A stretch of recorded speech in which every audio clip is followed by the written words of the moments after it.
जालना जिल्हा ओबीसी समन्वय समिती या राज्यातली एकमेव जिल्हा समिती जी गेल्या 5-6 वर्षापासून सक्रिय आहे। जालना जिल्ह्यामध्ये महाराष्ट्रातील पहिलं ओबीसीचं ऑफिस कार्यरत आहे आणि सर्व पक्षीय संघटनांचे समाज बांधव याच्यामध्ये कार्यरत आहे।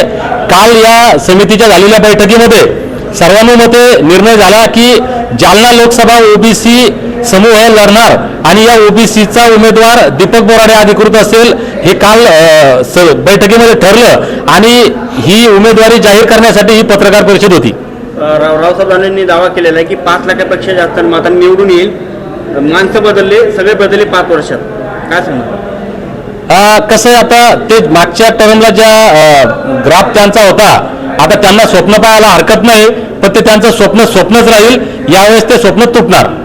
आपली मुख्य लढत कोणासोबत? मुख्य लढत आमची रावसाहेब दानवे सोबतच आहे।